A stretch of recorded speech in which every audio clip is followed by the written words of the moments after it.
Hi everyone and welcome to today's video. आज की video में हम समझेंगे एक इंसॉल्वेंसी और बैंक्रप्सी लॉ डॉक्ट्रिन जिसका नाम है सब्सटैंटिव कंसोलिडेशन।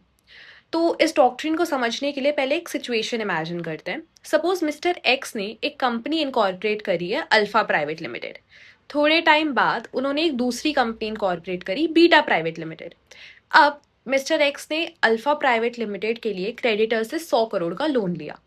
ये जो 100 करोड़ रुपए हैं थोड़े टाइम बाद बीटा कंपनी को ट्रांसफर कर दिए और अब अल्फा कंपनी के पास पैसे नहीं है। अल्फा कंपनी ने अपनी इंसॉल्वेंसी पिटीशन फाइल कर दी एनसीएलटी में।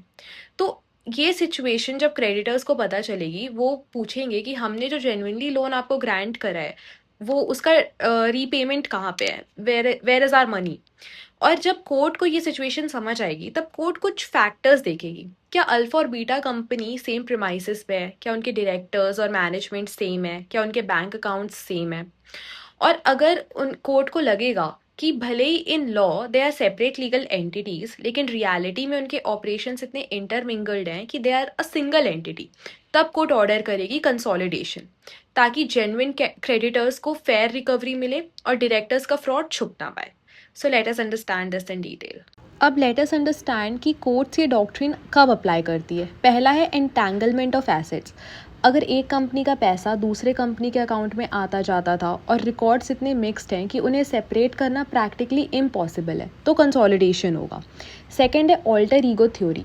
अगर एक कंपनी दूसरी की शैडो थी, मतलब दोनों कंपनी के ऑपरेशंस काफ़ी इंटरमिंगल्ड थे, तो फिर हम उन्हें कंसोलिडेट कर सकते हैं। और थर्ड है क्रेडिटर्स की रिलायंस। अगर क्रेडिटर्स को लगता था कि वो एक कंबाइंड एंटिटी के साथ डील कर रहे हैं और उसी बेसिस पे उन्होंने लोन दिया है तो उनके साथ इनजस्टिस नहीं होना चाहिए।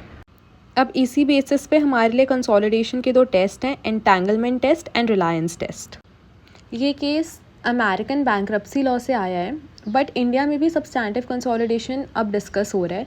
तो इंडिया की बात करें, वीडियोकॉन इंडस्ट्रीज़ केस ये इंडिया का सबसे फेमस एग्जांपल है बिकॉज एनसीएलटी ने वीडियोकॉन ग्रुप की 13 कंपनीज़ को सब्सटैंटिवली कंसोलिडेट किया था। तो ये इंडिया का एक बहुत लैंडमार्क डिसीजन है। अब इसके pros and cons are there in the slide, you can read out the same. So that was it for today's video. Thank you so much for watching. Please read down the key takeaways and follow me for more legal content.